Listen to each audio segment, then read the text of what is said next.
You know what keeps most traders awake at night? It's not the fear of a bad trade. It's not even the sting of a significant loss. It's something far more insidious, something that gnaws at the very core of your confidence as a speculator. It's the maddening inconsistency.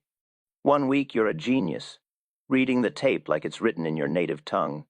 The next week, you might as well be throwing darts blindfolded. You make money on Monday, give it all back by Wednesday, and by Friday you're wondering if you ever knew anything about this game at all. I've been there, more times than I care to admit, and certainly more times than the newspapers ever printed. They loved writing about my millions, about the coups, about the times I broke the bears or rode the bulls to fortune. But they never wrote much about the nights I sat alone in my study, staring at my trading journal, trying to understand why I could read the market perfectly for months and then suddenly go stone blind. That inconsistency nearly destroyed me more than once. It wasn't the losses that hurt the most. It was not understanding why I lost. It was the feeling that I was at the mercy of something I couldn't control, couldn't predict, couldn't master. Let me tell you something about this business that nobody wants to hear. The market doesn't care about your winning streak. It doesn't care that you just made $50,000 in a single afternoon or that you've been right 7 times in a row. The market is not your friend, and it's certainly not your enemy. It simply is. It moves according to its own laws, its own rhythms, and if you're going to survive in this game, you need to understand that your consistency problem isn't really about the market at all. It's about you. I learned this lesson the hard way, and I learned it multiple times because I'm stubborn and because some truths are so uncomfortable that we resist them even when they're staring us in the face. The first time I really made money, I was convinced I'd figured it all out. I was young, cocky, and I'd turned a few $100s into thousands through sheer nerve and what I thought was brilliant analysis. Then I lost it all, every penny, and then some. I was wiped out so completely that I had to borrow money for train fare. That should have taught me something permanent, but it didn't. Not really. I made it all back, and more, and then I lost it again. This cycle repeated itself throughout my early years, and each time I told myself I'd learned my lesson, that this time would be different. But here's what I eventually discovered, and this is the key to everything I'm going to tell you today. The consistency problem exists because we're not consistent beings. We're emotional creatures playing an emotional game, and we're doing it in an arena where emotions are the enemy of profit. Every single trade you make is influenced by your state of mind at that moment. Your confidence level, your fear level, whether you had a fight with your spouse that morning or got a good night's sleep, whether you're trading with scared money or house money, whether you just had a big win or a crushing loss. All of these factors bleed into your decision-making, usually without you even realizing it. The market, meanwhile, remains utterly indifferent to your emotional state. It doesn't care if you're confident or scared, well-rested or exhausted, desperate or comfortable. It moves according to the collective actions of millions of participants, each with their own emotions and agendas, creating patterns that are sometimes readable and sometimes utterly opaque. And here's the cruel joke that this business plays on us. The very traits that help you succeed on your best days, the boldness, the willingness to act decisively, the confidence to hold through temporary setbacks, these same traits will destroy you on your worst days when they manifest as recklessness, impulsiveness, and stubborn refusal to admit you're wrong. I spent years trying to eliminate my emotions from trading. I thought if I could just become mechanical, systematic, emotionless, I'd achieve the consistency I was looking for. I created rules for myself, ironclad rules that I swore I'd never break. And you know what happened? I broke them. Not every time, but often enough that they might as well not have existed. I'd break them when I was angry about a loss and wanted revenge on the market.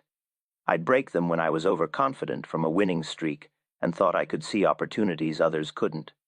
I'd break them when I was scared and convinced that this time was different, that the old patterns wouldn't hold. The turning point for me came after one of my most spectacular failures.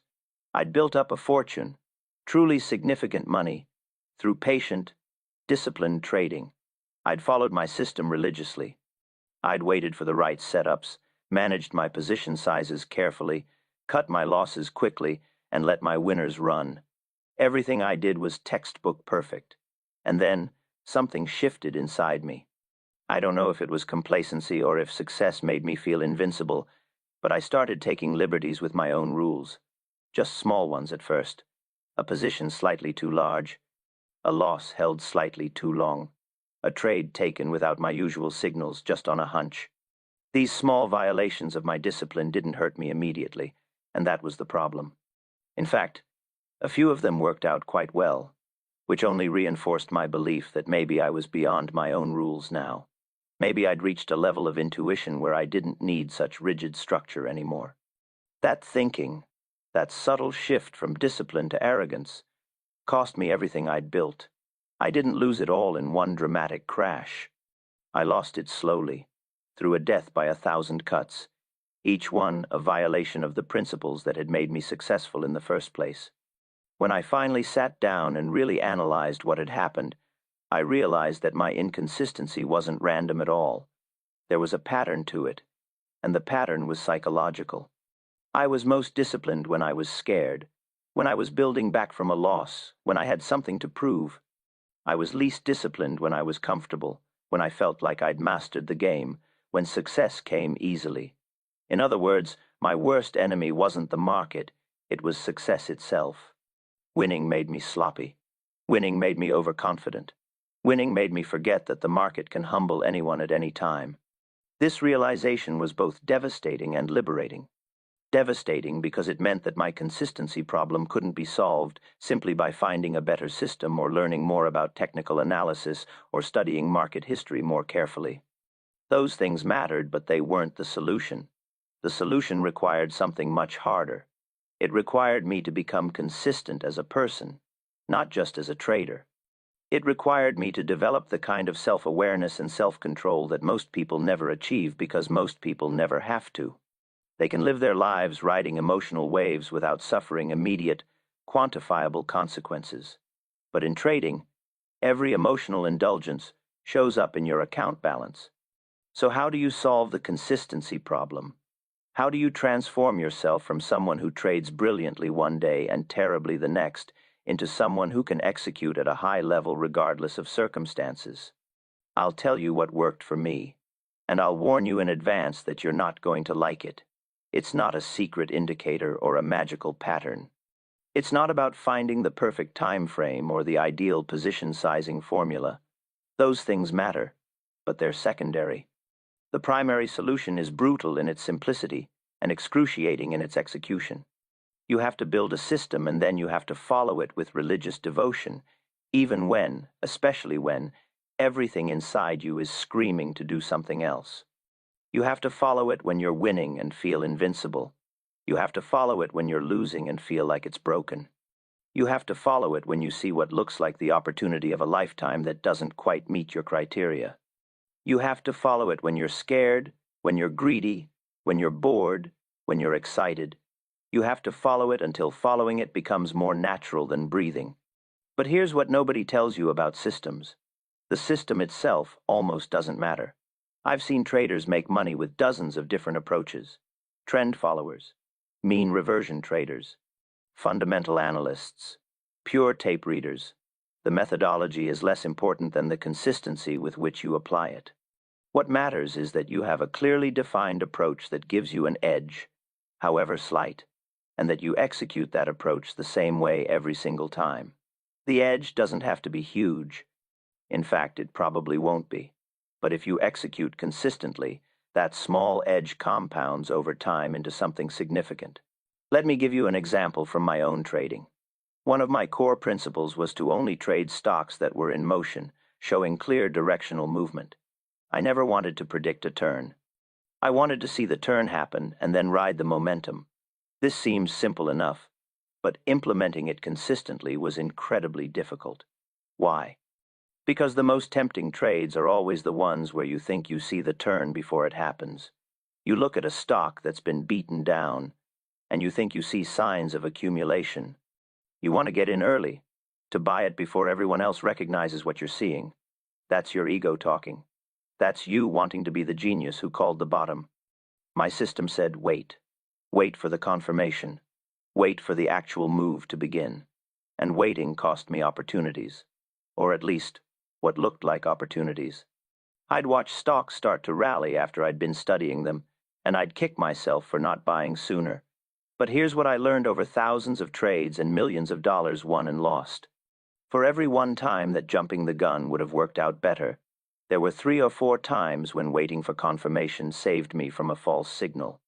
The consistency of waiting, of following my rule, resulted in a far better long-term outcome than trying to optimize every single trade.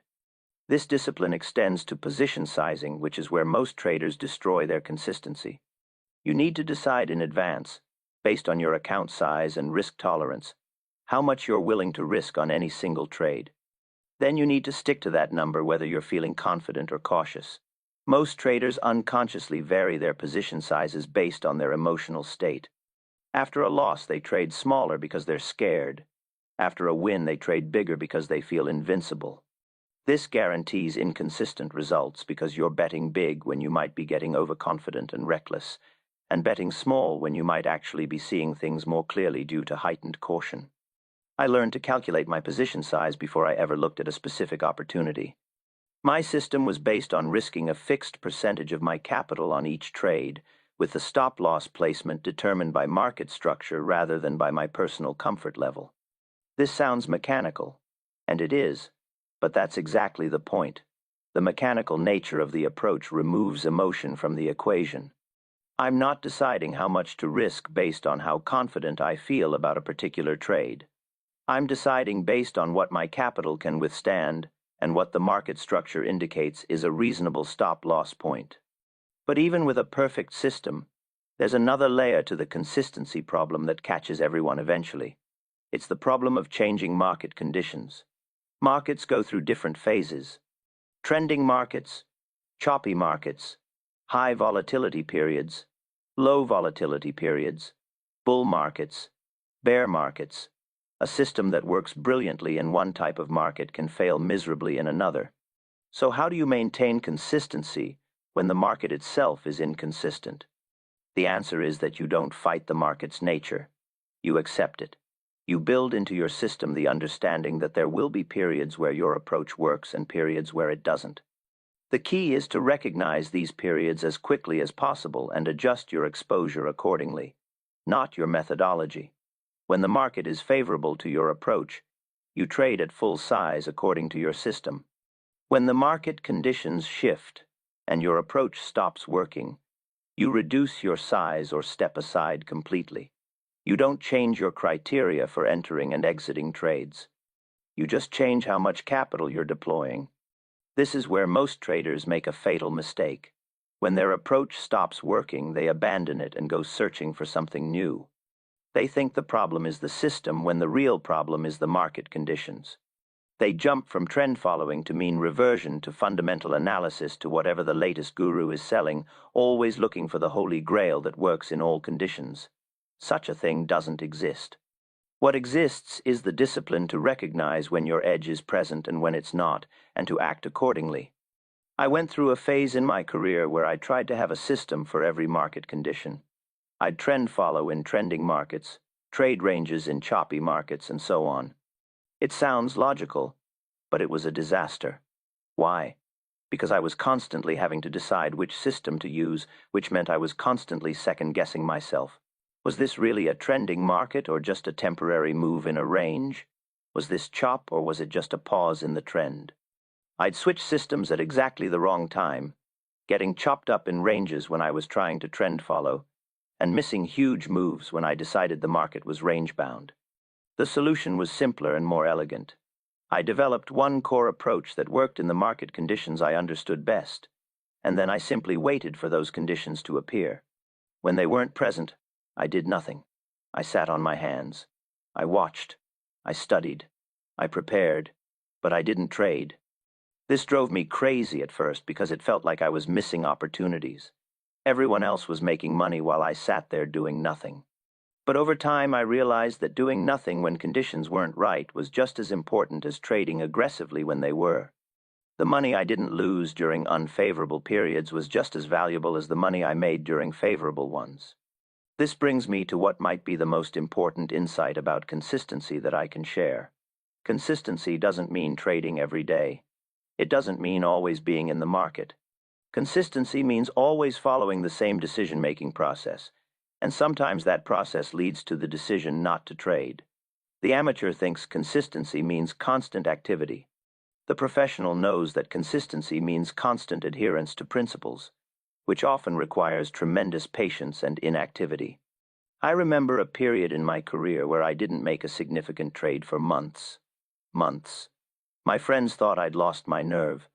They'd see me at the club and ask if I'd given up speculation. But I hadn't lost my nerve and I hadn't given up. I was simply waiting.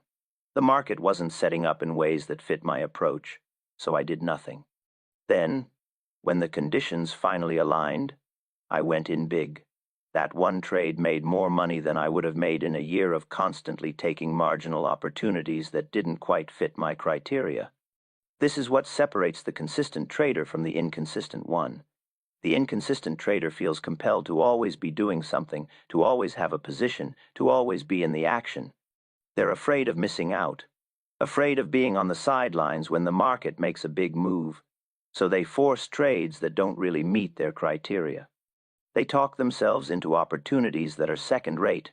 They gradually lower their standards until they're not really following any system at all. They're just gambling, reacting to every wiggle in the market, and then wondering why their results are so unpredictable.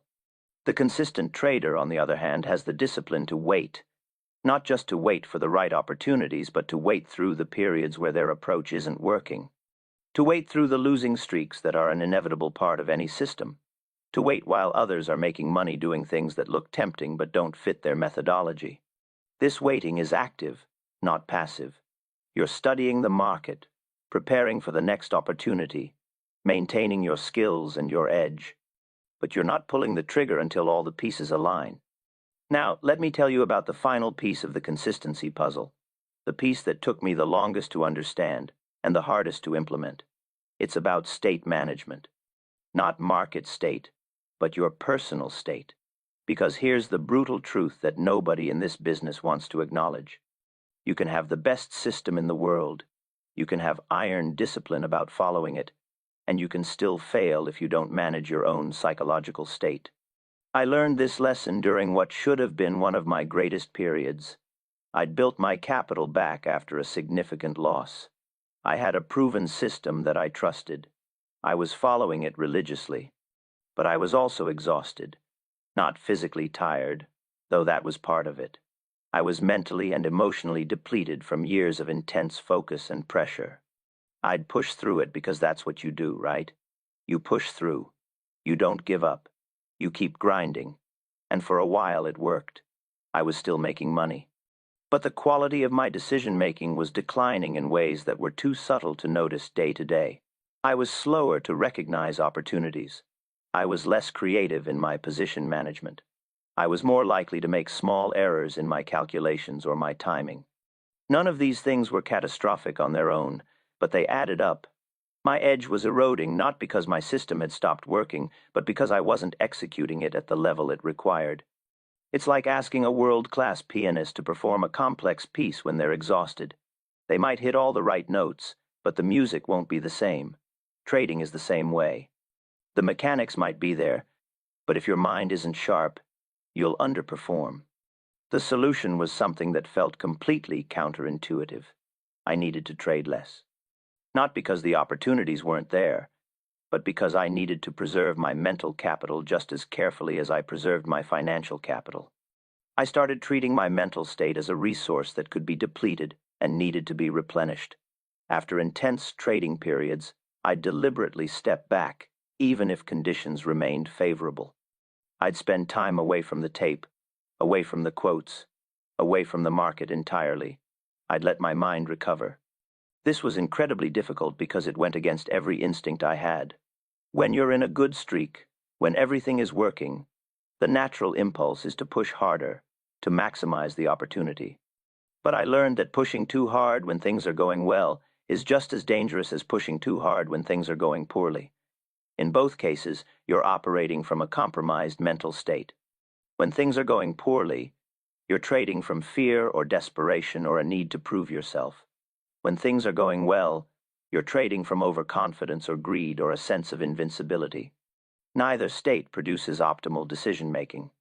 The most consistent periods of my career came when I learned to trade from a state of calm, focused attention. Not excited, not scared, just present and engaged with what the market was actually showing me.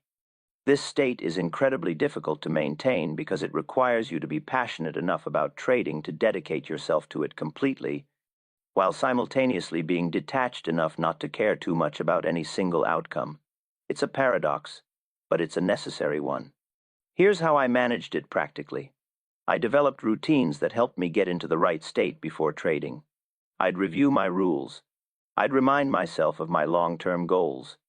I'd consciously let go of my attachment to the outcome of any particular trade. I treated each trade as an experiment, a test of my hypothesis about what the market was doing. Some experiments work, some don't, but each one provides information. This framing helped me detach from the emotional roller coaster of wins and losses. I also developed the discipline to recognize when I wasn't in the right state, and to step away rather than force it. If I was angry, I didn't trade. If I was overly excited, I didn't trade. If I was distracted by personal problems, I didn't trade. This sounds obvious, but it's incredibly hard to implement because there are always seemingly good reasons to trade anyway. The opportunity looks too good to pass up. You don't want to miss the move. You need to make back yesterday's losses. These are all your emotions talking, not your rational mind. The truth is, there will always be another opportunity. Always. The market has been here for hundreds of years, and it will be here for hundreds more.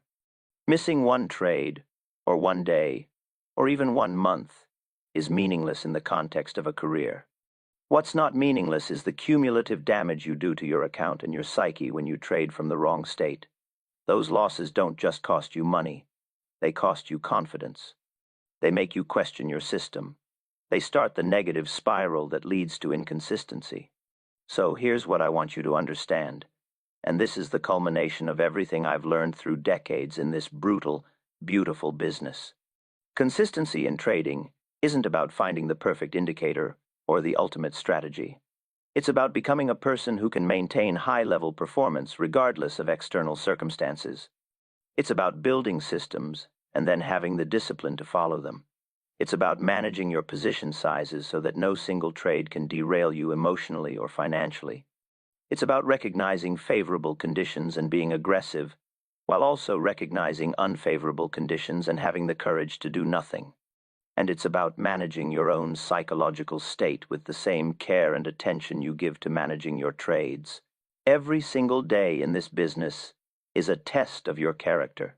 The market is always trying to find your weaknesses, to exploit your biases, to trigger your emotions. It's not doing this maliciously, it's just the nature of the game. The crowd is always wrong at the extremes, and if you're part of the crowd emotionally, you'll be wrong with them. The way you separate yourself from the crowd isn't by being smarter or having better information. It's by being more disciplined, more patient, more consistent.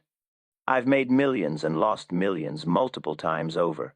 I've been lauded as a genius and dismissed as a fool, sometimes in the same week. I've felt the intoxication of being right in a big way and the devastation of being spectacularly wrong. Through all of it, the lesson that keeps coming back is this. The trader who can stay in the game long enough, who can maintain their discipline through wins and losses, who can keep executing their system without letting their emotions hijack their decision-making, that trader will eventually succeed. Not because they're lucky or gifted, but because they've mastered the most difficult opponent they'll ever face, themselves. The consistency problem isn't really a trading problem. It's a human problem. We're inconsistent because we're emotional, because we're influenced by recent events, because we confuse activity with progress, because we can't stand to be wrong, because we're too eager to be right. Solving the consistency problem means solving these human problems, and that's the work of a lifetime. But if you're serious about this business, if you really want to succeed, that's the work you have to do. So I'll leave you with this challenge. Stop looking for the next great strategy. Stop searching for the secret indicator. Stop thinking that if you just find the right system, all your problems will be solved. Instead, look at yourself. Look at your trading journal and identify the patterns. When do you trade your best? When do you trade your worst? What emotional state produces your best decisions? What emotional state leads you astray? Build your system around your strengths and build safeguards against your weaknesses. And then, day after day, trade after trade, execute that system with unwavering discipline. Not because it will always work. It won't. Not because you'll never have losing streaks, you will, but because consistent execution of a sound system is the only reliable path to long-term success in this business. Everything else is just noise. The market will be here tomorrow, and the day after, and the day after that. Your job isn't to catch every move, or to always be right. Your job is to be consistent enough, disciplined enough, and patient enough to still be in the game when the big opportunities arrive. That's how you build a fortune. That's how you become a professional. That's how you solve the consistency problem. Now, if this resonates with you, if you're ready to stop making the same mistakes and start building real consistency in your trading, I want to hear from you. Drop a comment below telling me your biggest consistency challenge. What part of your trading gives you the most trouble? Is it sticking to your stops, managing position sizes, trading too frequently, being too patient? Let's talk about it. And if you want more insights like this, more lessons from the trenches of speculation, make sure you're watching the other videos on this channel. I've spent a lifetime learning these lessons the hard way, so you don't have to. The knowledge is here. The question is whether you have the discipline to apply it. Remember, in this business, you don't get what you deserve. You get what you consistently execute. Make your execution worthy of your ambitions.